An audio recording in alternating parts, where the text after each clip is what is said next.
Paul Allen, entrepreneur, technologist, investor, business executive, philanthropist, and now best-selling author. His is a complex and fascinating story, and he has now written much of it down in Idea Man, which is the subject of tonight's event. The publicity around this book so far has focused on his early history with Bill Gates, their meeting as boys in Seattle, their joint love of software and code, their co-founding of Microsoft, and of course what turns out to have been his stormy departure in 2000. But that history, as interesting and personal as it may be, occupies only the first third or so of the Paul Allen story. The balance is, as the book title suggests, about a relentless pursuit of and investment in ideas. Ideas in technology, professional sports, telecommunications, brain science, museums, and much, much more. Moving in parallel to that is his personal history of philanthropy. Most recently, he's invested $100 million to map the human brain at a cellular level, which has produced the Allen Brain Atlas. He's also just given another $41 million to do the same for the human spinal cord.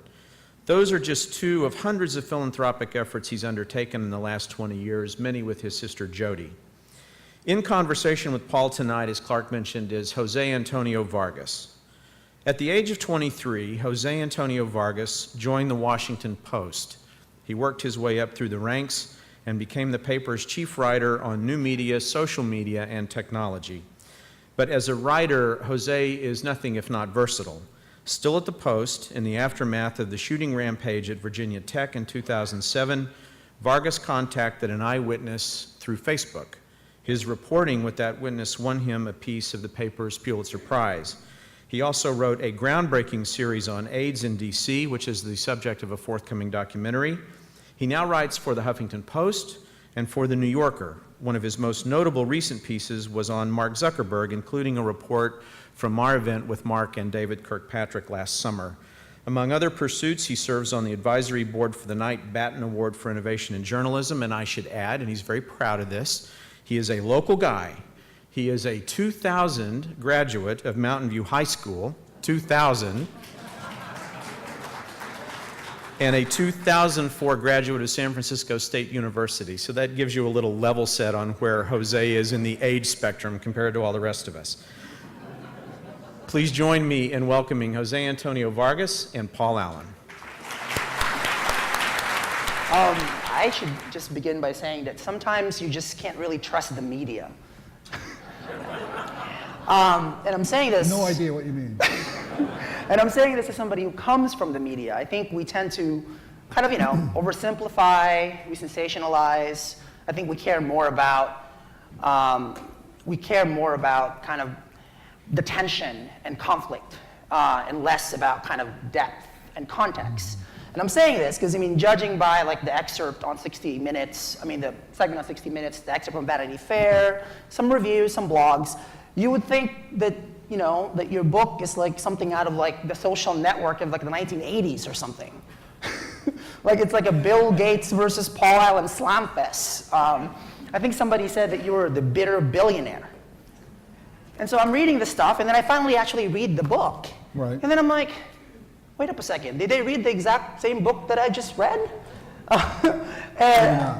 Exactly. And I think the point that I'm trying to get at is this idea that I think in the book, you write as critically about yourself and about what you've done and kind of the failures that you've had, the successes and the failures, just as critically as you've written about the future of Microsoft or the relationship with Bill Gates. I think that was really interesting.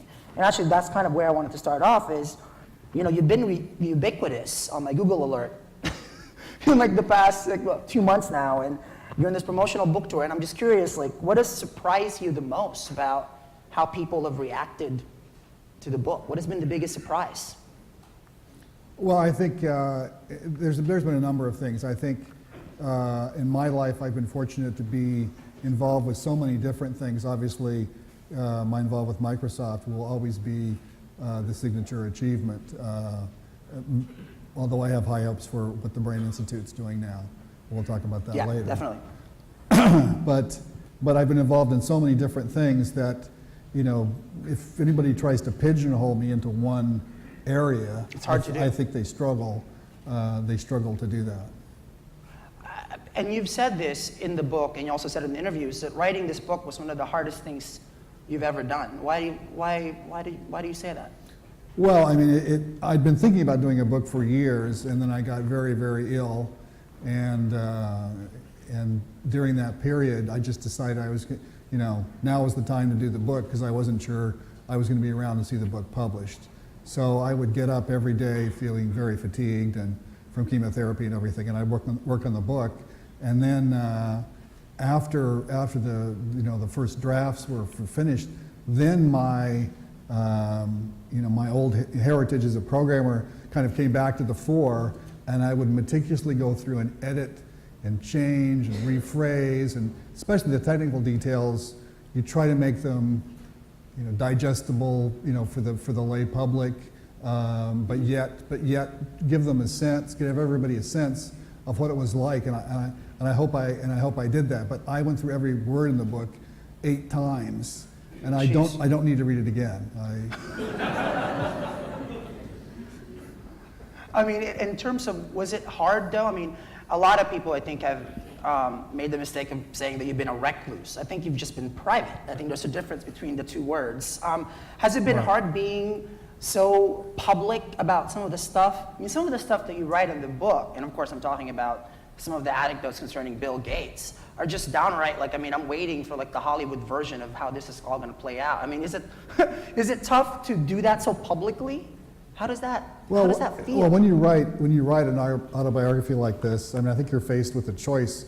Are you going to tell it as you experienced it and tell the highs and lows and the important parts of your life?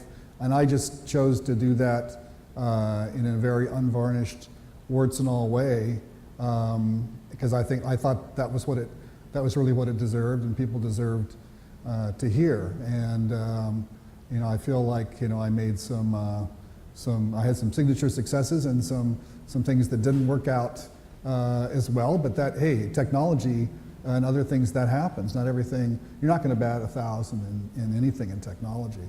But the reclusive thing, I don't understand, because I've I've involved. You throw parties on a big yacht, hosted all these stuff. I mean, you're not No, to me, reclusive is somebody that just stays in their house, and I've got tons of friends, and I'm out shaking people's hands before sports events, and travel the world. I don't know. I joked last week I was going to send out a tweet saying, bitter reclusive billionaire heads to Las Vegas to reenact the life of Howard Hughes. But I don't even like Las Vegas. So You didn't tweet that? You have to tweet that. That's too funny not to tweet. maybe next week. Okay, good. All right, I follow you now, so I will hold you up on that. But what do you make of the people, some of them former Microsoft employees, when the excerpt? Which ones? Just kidding, I'm kidding. I don't think they're in the audience, so I'm not going to name them. But some of whom were surprised at the excerpt from Vanity Fair saying, why is he speaking out now? And why is he acting I mean, what's the point of that? What's the point of airing out dirty laundry like that? Well, that was a key moment in my life when I decided, you're a founder of a company and you decide to leave. And the way that it happened at that time was, stung. And so I felt it was important to tell that, because it was a signature moment in my life. So, and give people an idea of that trajectory, which went from a hugely productive and innovative and fun partnership to the lows there at the end. And so I went on to do many other things since then. But that was definitely an important chapter in my life. Well, I mean, it definitely is. It definitely reads like, for anybody who's read the book, it reads like a book in which somebody had nothing to lose. You just kind of wrote it all out. And I think in many ways that's a testament kind of to what you've done. Yeah, and again, I wrote a lot of it, in those moments where I was thinking, I've got to get this down, I've got to tell it like it was, and hopefully people will get something out of it when they read it. Now, did you give anybody, did you give Steve Ballmer, now the current CEO of Microsoft, Bill Gates, did they get kind of a, hey, this is coming, just so you know. Did Oh, anybody get a yeah. heads up? Oh, they did get a Oh, heads yeah. up. And Sure. what did they say? I have yet to talk to Bill about the book. Yeah, I read that, yeah. But I expect I'll have a very intense discussion with Bill. Steve I've talked to, Yeah. and he basically says, hey, you know, the book portrays, you know, the Paul I know, and the, you know, the events that you recount there, you know, did happen. So I mean, no one has challenged any facts in the book, so. no one's gone on record. Well, now when you meet with Bill, can we tape it or something? Yeah, can do it out here. We can just tape it and see what happens. What channel is that going to go on? Is that WWF or something? I'm just kidding. I'm kidding. Oh, wow. I'm kidding. All right. I'm kidding. This is good. This is I'm good. kidding. And not to get all Bill Gates about this, but let me just Jeez. ask you this question. Can you take us back, you know, at that moment when you were in 10th grade, he was in the 8th grade, this was Lakeside School, I think, in north Right. of Seattle? Yeah. Like, what was it like to meet him why did you think you guys would click? What was the thing that you thought that, all right, this guy's interesting? Or, Well, you know, there's some pictures of Bill and me together slaving over a hot ASR 33 teletype, which I think there's some examples downstairs here in the museum. yes, there are. But they're not hot and they're not clanking away. That could probably be fixed, I assume. But yeah, I just remember Bill used to wear saddle shoes and sweaters. And he walks in, very gangly young man. And after a few weeks after this teletype terminal was at our high school, there were a few of us that were just almost elbowing our way to get time on the terminal, and Bill was one of them, and I was one of them, and there were a few others. And then at the end of the month, they would post up kind of a horrifying list of how much money you'd run up on the time-sharing service. And Bill and I were always up there at the top, and you think, how am I going to explain to my parents $68 on time-sharing, you know? And so that was always anxiety-provoking. Well, how about that day when you saw the article in Popular Mechanics? What was that, 1974? Popular Electronics. Popular Electronics. You saw it in Harvard Square. Saw it. And actually, that magazine, if you check out the Revolutionaries exhibit in this museum, it's basically the first 2,000 years of computing. It's really interesting. But yeah, that magazine is like blown up downstairs. And what was that feeling like when you saw that magazine and you're basically Right. telling Well, about it was a feeling of vindication because I'd been telling Bill for a long time, we should be doing a basic language interpreter for microprocessor chip. And first we'd actually built a machine based on the 8008 microprocessor chip for a failed company that processed the data produced by traffic recorders. You used to drive over these rubber hoses in the street and it would punch out a 16-channel BCD coded tape. This audience, I feel like I can get technical, right? Everybody understand Anybody what that have a what you problem with just that? said? Little Okay. technical jargon? It's okay? Okay, all right. So anyway, so to build that machine, I remember one day Bill and I think we schlepped down to Almac Strom and we bought this 8008 because I was convinced that we could basically build our own mini computer with a microprocessor chip, and we found a guy to do the engineering. And so it came wrapped in this, it was stuck into this piece of insulating plastic and wrapped in aluminum foil, and it cost $360, and we're like, wow, this is a whole processor, and it's, you know, whatever. It's like an inch long or something, and so that's how we got our start. So we learned all about microprocessors then, and then I would say, Bill, we should do basic for the 8008, and he'd say, it's too slow, and it's only got a 7-level stack, and come on, Paul, it's going to be unusable. So then the 8080 came out, and I said, the 8080, Bill, come on. And he'd say, but we don't know anybody back in Boston to build another computer. Let's wait until somebody produces a computer with an 8080 in it. And then I went down to City News at Harvard Square and saw it and plunked down my 75 cents and ran back and showed the magazine to Bill. And the first sentence of that article in that magazine was, the era of the computer in every home has arrived. That was the very first sentence. And I'm curious, kind of in concrete terms, when you spent, 2 months kind of, really Altair Basic and figuring this out. Like, what was that? What did that feel like? What were you envisioning this going? Where was it going, the way you were thinking about it? During that 2-month period? Around that time, I mean, you know, we didn't know, we had no idea what MITS was like, and I talked later in the book about flying out to Albuquerque and running that first version of BASIC. We had no idea, you know, exactly how fast the rocket of, you know, home computers and personal computers was going to take off, and how our software was going to become an amazing part of that change. So we thought, well, geez, if we're really successful, maybe one day we'll have 35 employees. I think Microsoft is over 90,000 now. Yeah. So those were early days. You have to remember back then, there really were, I mean, there were... What was the competition? Like, what was... No, we were worried that there was competition, but, my role was kind of to read every computer design, electronics news. I just read everything and trying to see, you know, computer world was more about these behemoths that you see downstairs, you know, 360s and UNIVACs and everything else. But my job was to look out over the horizon and see what could be coming, and I didn't see anything about basics from anybody else. So we thought we had a head start, but we weren't sure. Well, I'm curious, and you probably know this, but, you know, Microsoft was founded the same year that Gordon Moore, the Intel co-founder, came up with, you know, Moore's law, right? Basically saying that the number of transistors incorporated in a chip will approximately double every 24 months. Did this matter to you then? Was this something you were thinking about then? This idea of everything getting to be cheaper, better, and faster?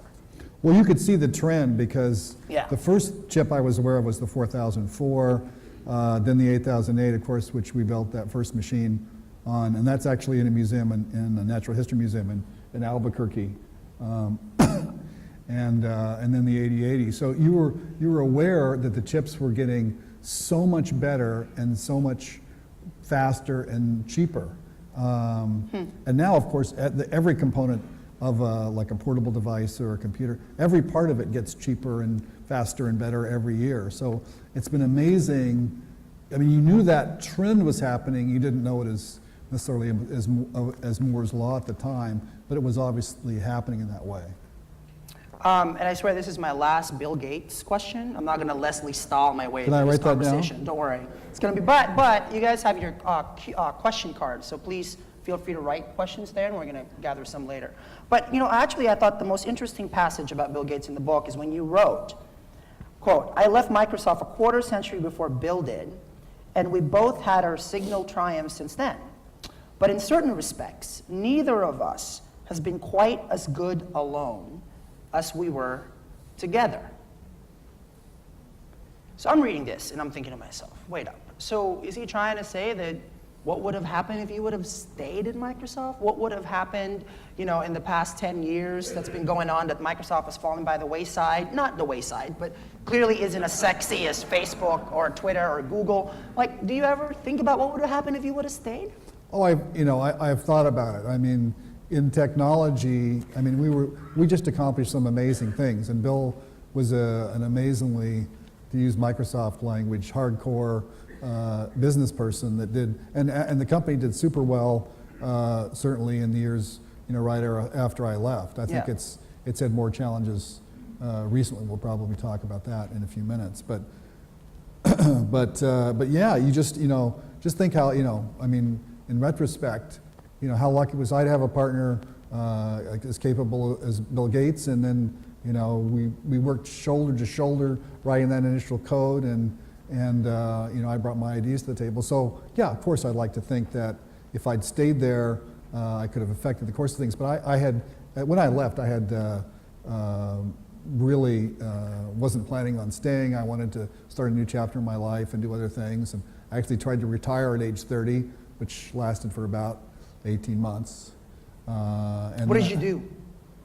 You know, I kicked back on the Riviera and traveled. I wanted to see Europe. I traveled a lot, and tried to relax.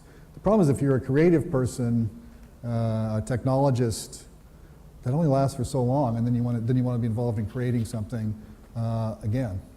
What do you think about the fact that throughout the history of the technology industry, when you look at companies that have been founded by like two people, there's always one who tends to kind of either become the outsized role within that, right? And all of the co-founders would see the other person leave.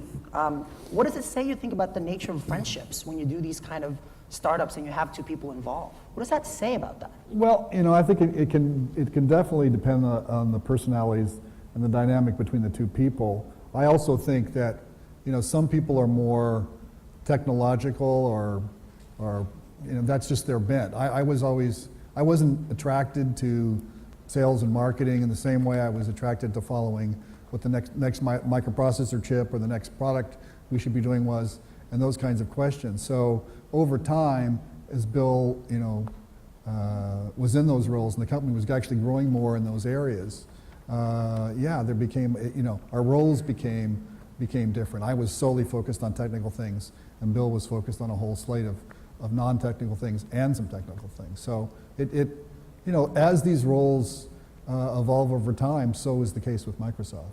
And I have to say, by the way, I think ever since the social network came out, it's like everybody's been using it as shorthand for like Silicon Valley culture. Have you seen the movie, by the way? I have. I didn't see it until After the book. After the book, because I didn't want it to influence, or I don't know. I just felt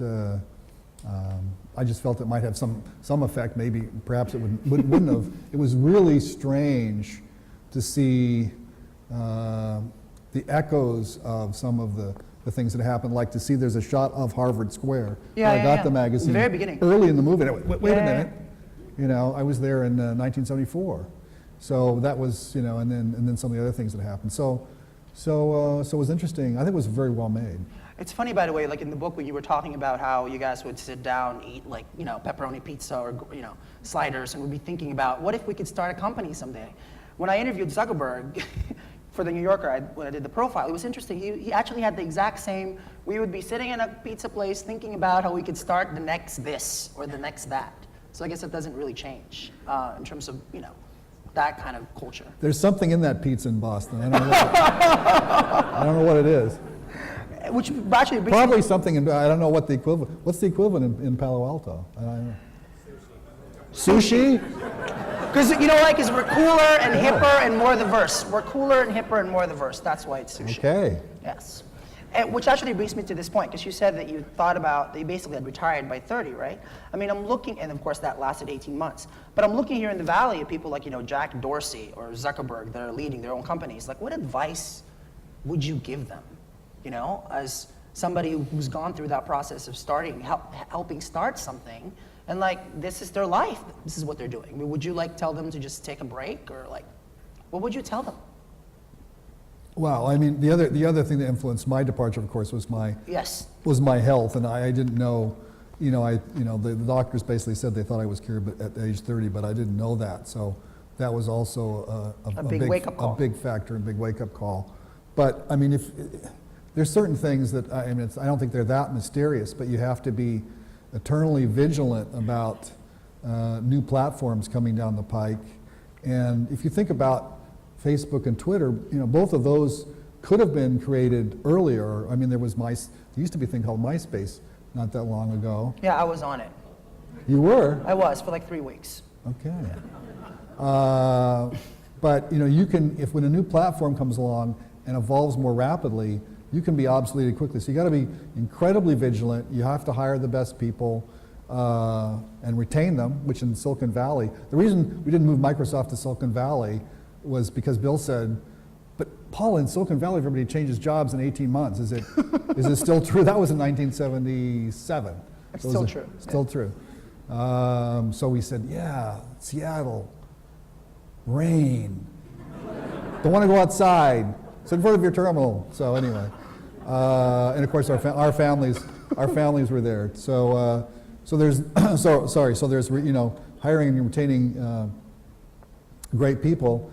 And then there's the blind spot thing where you just don't see these other platforms that could potentially obsolete you coming, and companies like even Google and Apple, they didn't really see the social network stuff coming, taking root like it has. So, or of course Apple tried to launch Ping, and I'm not sure where Ping has gone, but clearly it was maybe a little too late. It hasn't quite kind of caught on.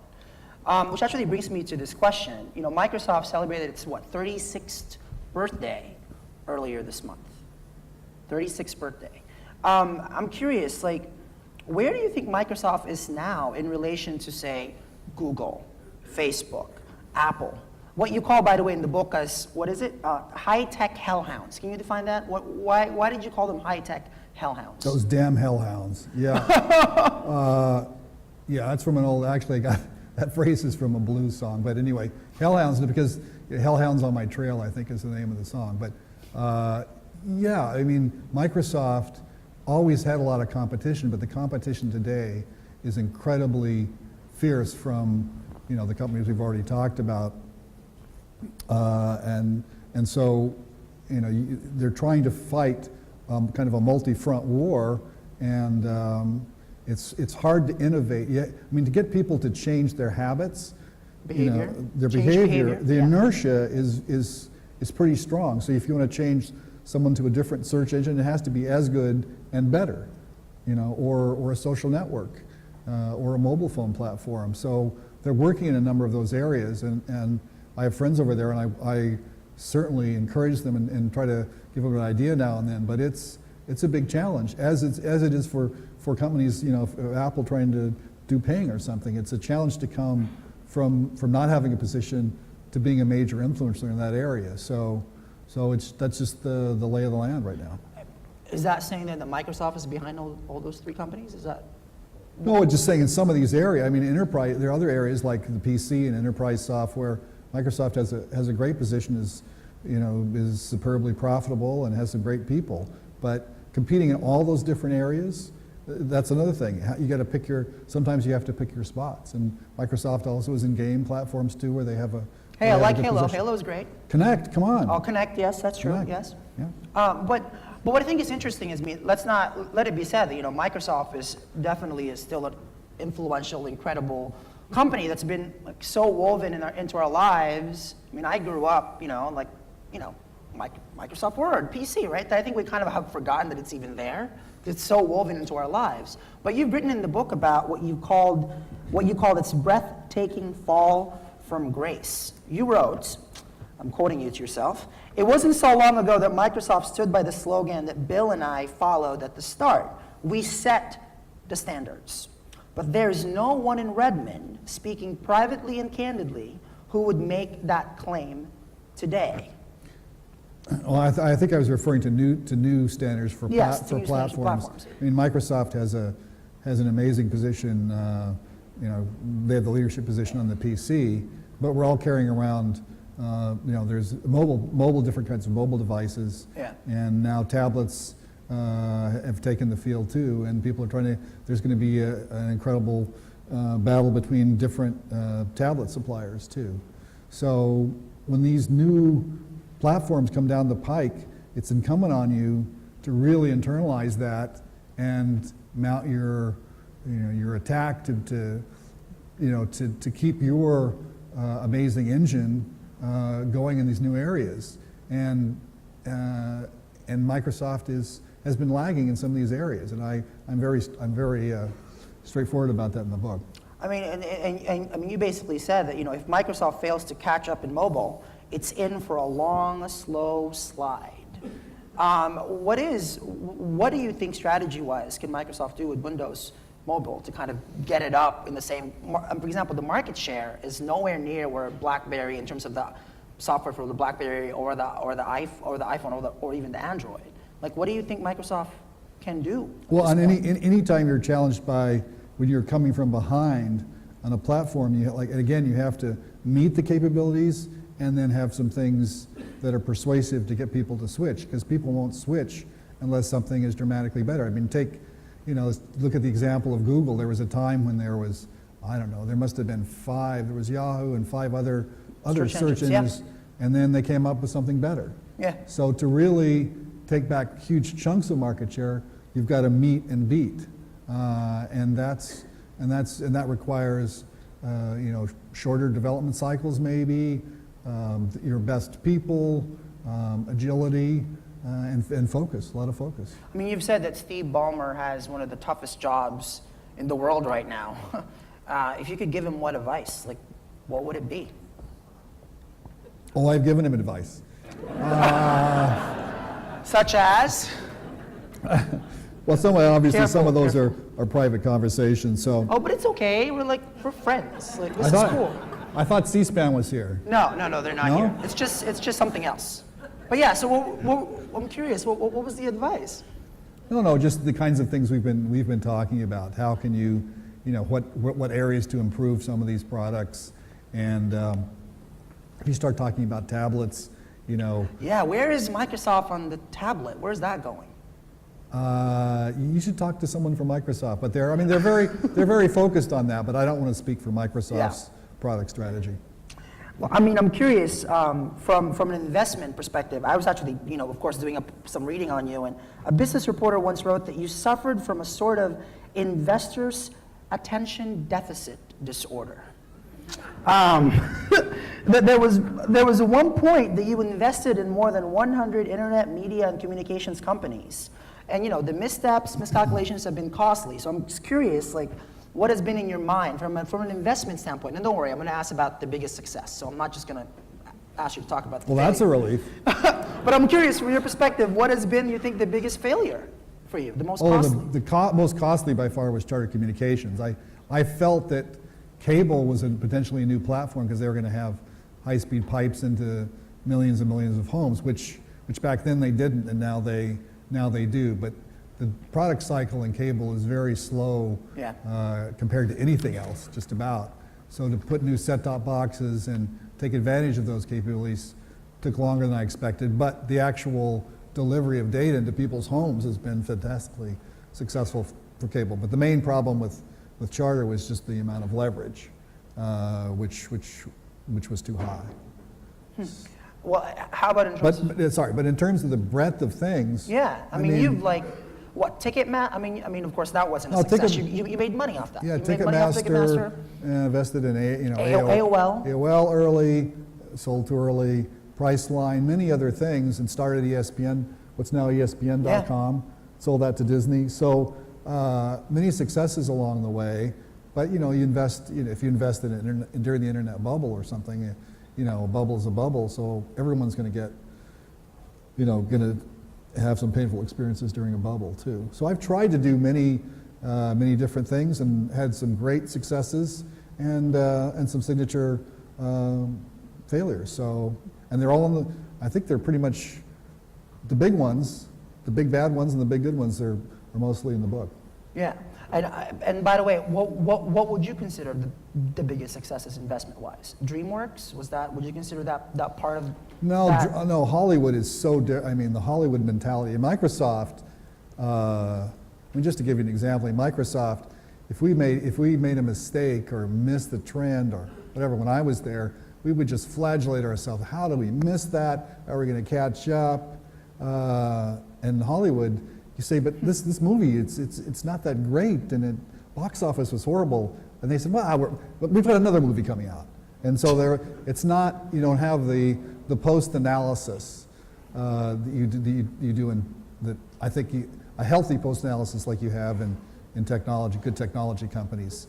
So I was a bit of a fish out of water in that world. I tried to contribute a few things. One of the few things I think I talk about in the book that was, this is the level of effect I had. I said, hey, Shrek, when he walks, the ground doesn't deform, there's no dust, and your brain's telling you something is wrong, but you don't know what it is. And so it said, okay, we're going to fix it, cost $1 million, it's fine now. So that's the kind of effect. I'm sorry, what was that, $1 million you said? I think it was $1 million. So I think that's a lot for dust. But, so I mean, I've done some documentary films that we talked about earlier. Yeah. One on psychology called This Emotional Life, one on global health, and one on evolution, which I'm very, very proud of our documentary work. But documentaries, are just philanthropic endeavors, basically. Yeah. But, I mean, from your perspective, what has been for you the best investment so far? Well, I mean, a few years ago I invested in some people convinced me to invest in oil and gas pipelines. Yes, I read about. Okay, go on. Turns out a lot of people need oil and gas, and so I did very well on that investment. But it's not one of those things. You know, the investments that I really enjoy, that was super profitable. But the investments I really enjoy are the ones where, you know, you think as a technology person, you can add some value, and that happens, and it's really rewarding. You're early. You see, hey, online services, AOL, it's going to do great. And then I thought, it's doing great, but Microsoft says they're going to crush AOL, so maybe time to sell. So I sold and made some money. So I've had, again, just pure investing, you know, probably the oil and gas. Pure investing and not technology, the oil and gas thing. I see some cards are being picked. Oh, they're being picked up. Being picked up out there. And now, I mean, I have to ask you this please question. feel free to hit us with some questions. I have to ask you this question. Last year, you filed and refiled a lawsuit, basically against the entire internet. And Was it that broad? It was that broad. Well, basically all successful Yahoo, Facebook, Google, AOL, eBay. Am I missing somebody? For copyright infringement. So, Patent. for patent. I'm sorry. Yes. And so, why did you do that? Well, I can't talk about the details of the lawsuit. I think it's got a lot of notice because it's Yes. an individual involved. And I had a research company here in the Valley years ago called Interval Research. There might actually be some people here from Interval. I don't know. But, It's not around anymore. Yeah, so it's not around anymore. But it was a wonderful experience. But in terms of startup companies that came out of it directly, very, very, very modest success. But created some great, I think, some interesting IP. And so anyway, so there's the litigation that you mentioned, and again, I think that attention has come about more because it's a well-known individual doing it, because everybody knows that every other big, hellhound sues every other hellhound, as far as I can tell. Yes, every day. It's hellhound apparently. versus hellhound. Yeah, but this one basically was like Paul Allen is suing the entire internet. I mean, at least that's what happened on Twitter. That's what people talked about. And I'm curious, I'm an ex-hellhound. So. but from your perspective, I was just curious. I mean, was it basically to say that, do you think in many ways you've been too ahead? No, you can be too early, and so Yeah. So if you're early, if you look around and say, wait a minute, nobody else is doing this, sometimes there are some things inherent in whatever the technology might be, or the management team, or there might be a bunch of reasons that your early idea is not going to take root. You're just way too early. So you got to be cognizant of those factors. Which tech companies right now, by the way, here in the Valley, would you invest on, if you could? But the valuations are so crazily high. No, they're not. You sure? Yeah, they are. Yeah, they are. Like, what would you invest on?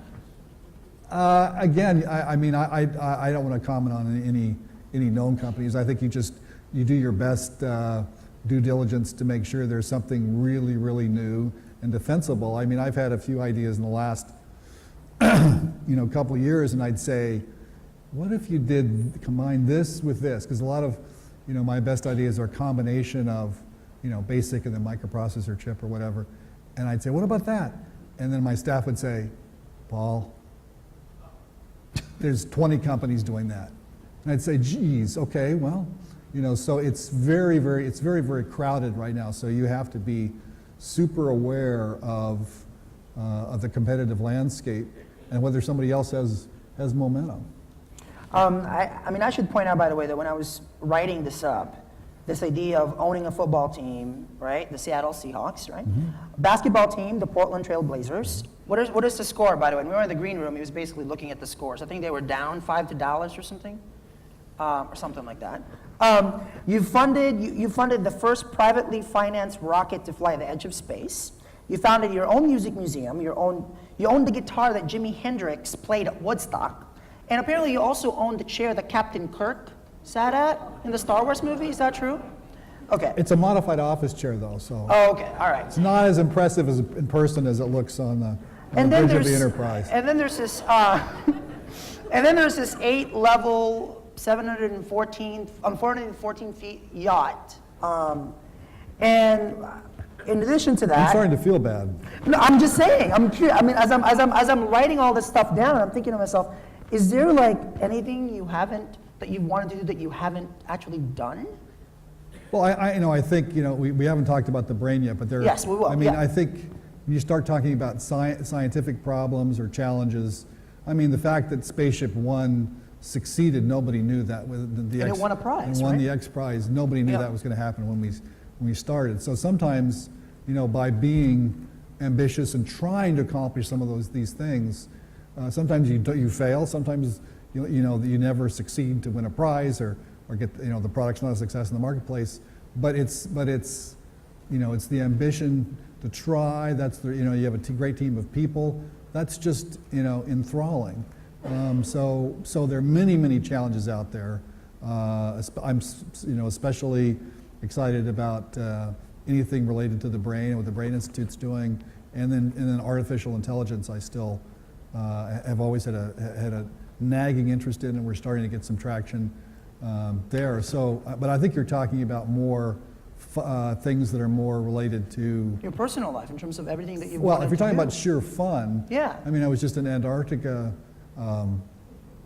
a couple months ago, and that's fascinating. You slowly cruise up on a sleeping whale or something. It's wonderful. But then you go visit the scientists, and they say, "Here's the bay that you're in, and here's what it looked like 20 years ago, and it was full of ice. And there's no ice; it's almost gone." I mean, so the global warming stuff, that's real. That's real. Yeah, so you can see it. You can see it. So in terms of adventures, and there's a chapter in the book about adventures. And some of the thinking there was inspired by, seeing Jacques Cousteau movies as a kid. I don't know. I've had just wonderful experiences trying to explore the fun side, and I think the fun side of life. And I think it's incumbent on all of us that are in technology to think, how do we balance our lives Yeah. between the siren of like, I can fix that last bug, versus, no, maybe I should go home and spend some more time with my family, or whatever it might be, or go bowling, whatever the other things that calls to you are. Music for me is a big passion. Yeah, I mean, clearly. And actually, back to the brain, because I'm curious, because there was some report that just came out about the landmark map of the human brain, right? Why was it so groundbreaking? This is, of course, from the Allen Institute for Brain Science. Why was that so groundbreaking? Well, we're doing things at industrial scale, so we basically get human brains in, slice them up, and then look at the gene expression for all 25,000 plus genes in the human brain, and put the data online for scientists around the world to use in their research. And so it's no individual lab could do it to the level, I think, of thoroughness and quality and multiple brains. It takes an industrial type approach, like was used in the Human Genome Project. Yeah. So we started with the mouse brain, now we're doing human, developing human. We did some work on autistic brains. So it's endlessly fascinating to me, because the way the brain works is we're just starting to see the outlines of it. We're starting to get a sketchy idea of it. And there's so much work to be done. And since each part was designed by evolution, it's optimized for what it does in particular. So it's the opposite of computer, which is basically pretty much a regular structure. The brain, every little bit of it is optimized to do its job. So it's endlessly fascinating, compelling, and mind-boggling. I actually have a question here. I think I'm probably going to get some more questions now from the audience. But we have a question here from Ed Feigenbaum, who apparently is the guru of artificial intelligence, who's actually here tonight. And the question is, Paul, in my view, Vulcan, which is the company that you own, is supporting and managing one of the best artificial intelligence projects in the world. Can you tell the audience a little bit about it and what motivated you to set it up? Well, on the one hand, you're trying to finish off on the brain, you're trying to understand how does the brain, ultimately we all love to know, how does the brain work? How does the brain work? And then, if there are treatments for neurodegenerative diseases like Alzheimer's, which my mother has, how can you make those treatments happen earlier? So so I'm fascinated by all that work on the brain, which works totally differently. Then you've got artificial intelligence where, programmers sit there with blank sheets of paper and say, okay, you don't know how the brain works, but we want to do something similar. So I have a team in Seattle trying to encode, initially it's a biology textbook, and put all that knowledge in software. It's a well-trodden path, but it's super hard to do knowledge representation, as I'm sure Mr. Feigenbaum could elaborate at better length than I can. It's super hard to do that in software because real-life reasoning involves probabilities and things that are still research areas for artificial intelligence.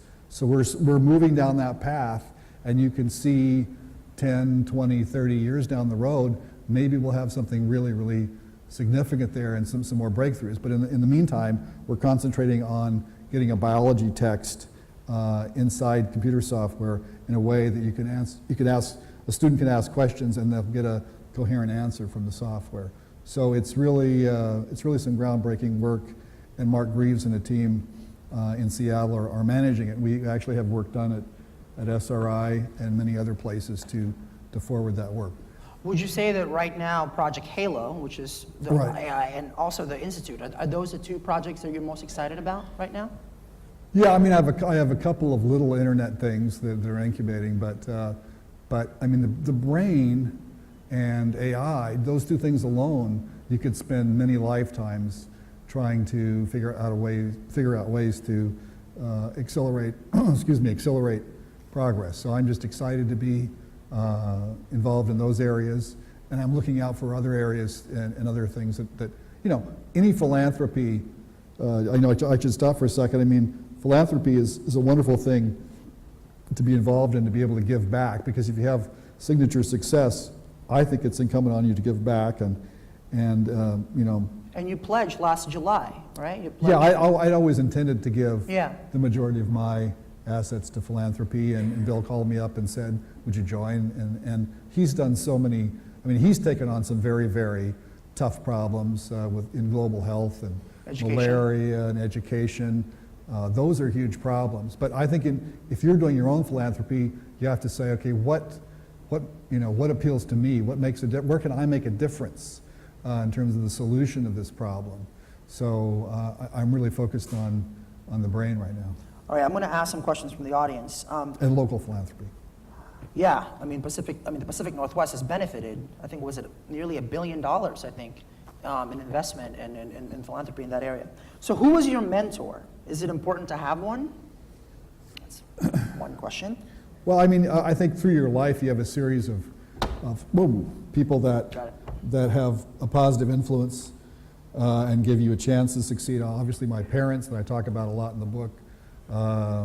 Basically, my father was a librarian, my mother was a school teacher, so I spent so much time, around books and in the stacks at the University of Washington Library, and just tried to absorb everything I could. And then when I got to high school, obviously, we kind of were self-taught, except there were a bunch of ex-MIT and Stanford people at the computer center that was giving away free time that we got hooked up with. And I don't know, is Steve Russell here tonight? Did you make it? Anyway, Steve Russell, who did space work for the PDP-1, Bill and I would literally dive in dumpsters to get these listings of coffee-stained listings. Codes. And I can smell that coffee today. And then we pour through these listings of code and we go, oh my gosh, I don't know what it's doing, but it's beautiful. So you kind of absorb some of that through osmosis, as you go along the way. But so active mentoring, and then the teachers you have in school too that get you excited about other things like Shakespeare or whatever. I mean, it's so important. I mean, I've enjoyed having a well-rounded life where I'm interested in so many different things. I mean, I try to convey it a little bit in the book, but I think you did. if there's so many things that are unbelievably fascinating in the world, whether it's literature or art or the oceans, I don't know, you could keep going on, music, you could go on and on forever. So any of those worlds you can get drawn into if you've got somebody that, that shows you the way, is excited about it. Or the Experience Music Project Museum in Seattle, we deliberately tried, like I think this museum is doing, to show young people that, you know, hey, you can play, you know, try playing a guitar, and if you can make a couple notes, maybe you want to learn how to play guitar. And you can do the same thing, I think, with, hopefully, do more things here to get young people interested in programming. Another question. What do you see as the next big thing, and why? Ooh, that's a hard one. I mean, I think eventually some of these AI-type systems, and recently we saw Watson win at Jeopardy. Yeah. Some of those things, eventually those things are going to be, you know, so much better, or speech understanding will be so much better. But in terms of, you know, things happening in the cloud or whatever, I can't say anything particular there. Okay, this is a really great question. Paul, at an early age, you achieved fabulous wealth, which enabled you to recreate your life in any way you wanted to. Was that liberating or horrifying? To have everything you ever wanted to do right in front of you, is that liberating or horrifying? Well, no, it gives you so many more possibilities and options, and but then you're a steward of those assets. So if you have reversals or whatever, a big reversal, you just feel awful. So you have to be very, very careful, and you know, I mean, all of the, you know, the resources that I have, by far the lion's share of those are going to go to philanthropy when I pass. So there is that realization that you have to keep that in mind. So one really, really techie question here. Please describe Finally. interaction. Please describe Kidding. Please describe interactions with IBM late 70s as the PC emerged. So basically, Microsoft, you guys said, we're not going to wear ties like IBM people wear ties, right? Wasn't that what we were just talking about? Well, there's a famous story how Bill goes to the first meeting in Boca, and he forgot to bring a tie, so they had to buy a tie at the last second for him. But by the time, you know, we were working on the IBM PC in Seattle, you know, it was just really, you know, I was just on pins and needles because the basic that we were doing was going to go on read-only memory, and I was just so afraid that there were going to be bugs in it, which there were, just a couple. There were a couple of bugs in there, so I put these little hooks in so I could replace in RAM any bad areas of the ROM code, and those turned out to be invaluable. But you know, the basic thing about IBM is they didn't like when we were doing DOS. There's a story in the book where Bill and I are arguing about the fact that DOS 2.0 was delayed, and I thought this thing called tree structured directories and path names should be, you know, in DOS 2.0, and IBM wanted partitions, and so to get tree structured directories, which I can't claim any credit for, they were part of Unix back in the day. You know, the IBM guys were like, well, we're happy with partitions. And I'm going like, no, tree structured, you got to get tree structured directories. And then of course the product got delayed, and there was a bunch of back and forth about that. But I mean, they were basically, you know, they basically came to us and said, you know, we want to do a PC, we want to buy all your software, you know, where do we get an operating system? Your languages seem great, you know, and anyway, the rest is history. But so we were really, you know, as kids in our late 20s, well, kids, I mean young men in our late 20s, you know, we knew it was going to be big, but we had no idea how big that opportunity was going to be turned out to be, because everybody wanted to make a copy of the IBM PC. Okay, we have a space question. What do you expect from Spaceship One? A true commercial space flight company? Maybe an early Boeing or Lockheed? In aircraft? Well, Richard Branson Yeah. has already taken the patents and took a license for the Spaceship One technology, and I think in not too long, I don't know if it's a year or 2 years, they'll start flying paying passengers into space, and it basically you go straight up and you come straight back down in a period of about half an hour, and it's an amazing ride, and you're floating weightless in space for about 5 minutes. So that's going to be exciting. But when I was watching these flights, I was used to, well, if something goes wrong, I'll get an error message. In rocketry, if something goes wrong, Oh, shoot. it's with a human being inside, it's really bad. Like another naive question, I have a history of occasionally asking questions that in retrospect appear humorous. I said, so why don't, but not this one really, because I said, well, there had to be 3 seats in Spaceship One so I could win the X Prize. She had to be capable of flying 3 people into space. And I said, well, why are all our test flights only 1 person? And they said, in case something goes wrong, Paul. And I went, oh, yeah. Yeah. So when those flights were happening, I was so nervous and just so happy when they got back on the ground. Please speak a little bit about Judgment Day, intelligent design. That was a documentary that we did, following up on the evolution documentary, where we talk about a court case that happened about textbooks and everything. It's interesting. I recommend people see it. But basically, there's this theory in intelligent design that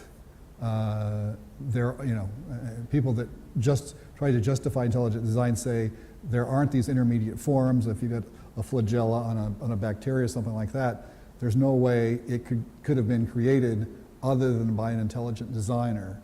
And yet biologists, you put biologists on the witness stand, they say, wait a minute, no, there's like 5 intermediate forms, and then the argument kind of devolves down into, well, what about between those forms?